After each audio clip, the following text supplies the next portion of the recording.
Evolve your game and get a $100 bonus. Sign up now at TVG.com.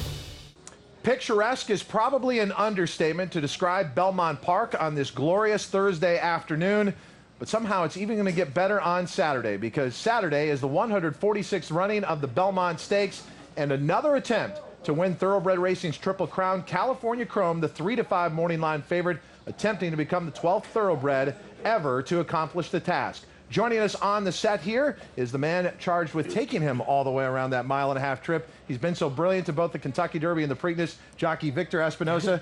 Victor, sincere thank you, because I know you're very busy. One, you just rode in a race, but two, there's a lot of demands on your time. So instead of asking the question everyone asks you, how's California Chrome? I tried this with Art Sherman. How are you, Victor Espinoza?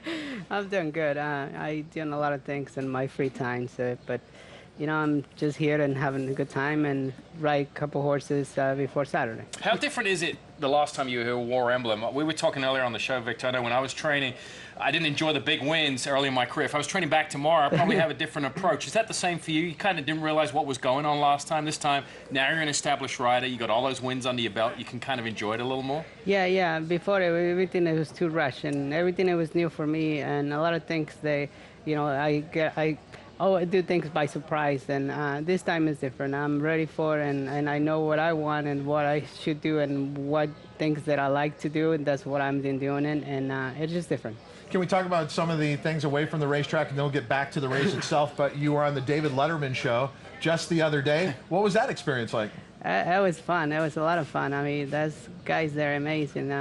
He's an amazing person, you know. He's a funny guy too. It's different. I'm always curious about other people, this job, what they do, and how they become for successful. work, how they become successful and do their job. So I really enjoy talking to him. And then you were at the stock exchange as well, ringing the opening bell there. That was this morning, correct? Yeah, it was this morning. I'd been there before in 2002, so I've been there before, and this time I went with Perry and his wife, one of the owners, and we have a lot of fun. Look right there, everybody was there.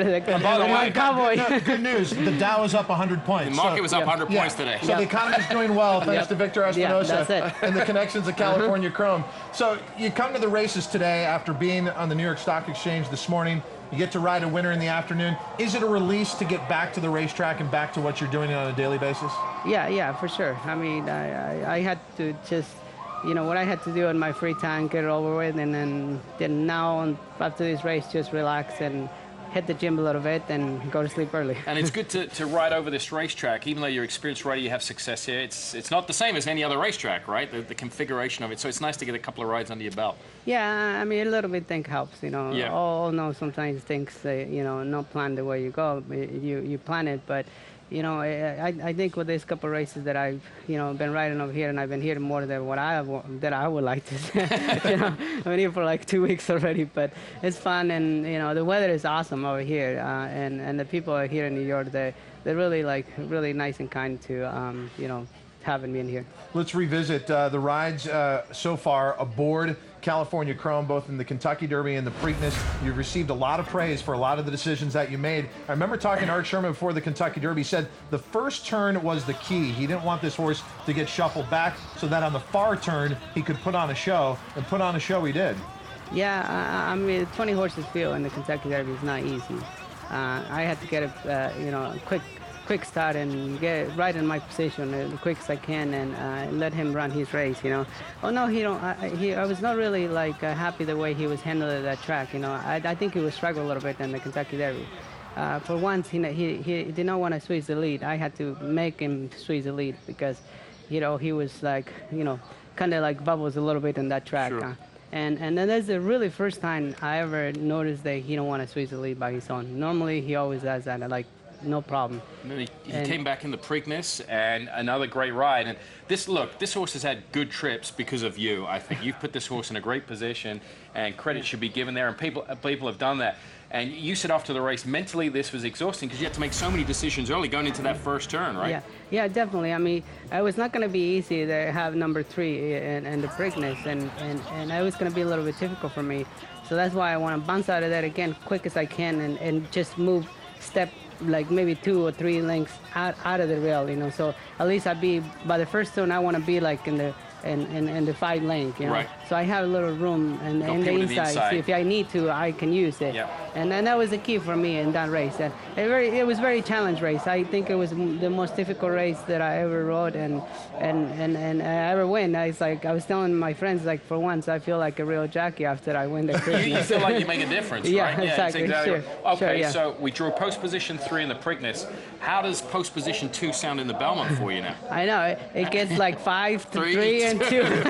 What's next one? I'm not really concerned about the 2 right now because a mile and a half. It's a long distance, so I was like ready for any position. Any position is good, you know. I think 2 is great. You know, sure. You know, I obviously as the turn is right there, so I shortcut to get to the first turn, and I should be okay. Riders tend to talk about who've ridden the Belmont before, just the sheer expanse of the oval here at Belmont Racecourse, that in the Belmont Stakes itself, when you turn up the backstretch, it looks like it goes on for infinity. Can you describe for us at all what that trip is like around this oval? It's crazy because you know, it's different. It's not like a really like sharp turn. You know, the turn is so long and goes I mean, forever. Yeah, it takes forever. I mean, you feel like you're already like the stretch is coming up, but it really is a 3 aces still. So I mean, I think it doesn't matter how the track is built. You know, the other horses are going to run a mile and a half no matter where. So you have to time it right and be patient. Okay, so now back to the other question everybody asks you. How's California Chrome doing? You've seen him in the mornings. You've also been here for his workout. How's he doing? Well, I didn't see him since Saturday that I come here and work. I work him. He worked unbelievable nice. I really like the way he went. Working 47, gallop out 59, and just go on and on. But I let him gallop out into 3/4. But he's on basically. I don't want to push it too much because the race is coming up. But I feel really comfortable with the way he worked. I think he needs that work for the Belmont. And are you as caught up in the history that could be made as everyone else? Well, you know what?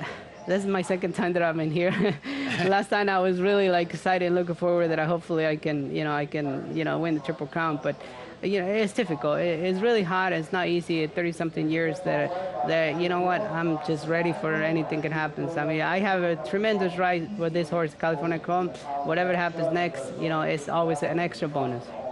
Well, I have to say, Victor, we've done some shows coming up to this week about the elusive Triple Crown, how hard it is when. I'll never forget, we had one at Hollywood Park, and you stayed after the races to talk about that experience, about War Emblem and how it was to come so close. I hope it now happens for you. I hope that experience, I hope you have better luck this time around. You've made all the right decisions. You've been such a friend to TVG. Yeah. Thank you very much. You guys. Good luck on Saturday. All right, awesome. Thank you, guys. Victor Espinoza, he'll be guiding California Chrome on Saturday in a historic moment in the 146th running of the Belmont Stakes. We'll be back with more on TVG right after this.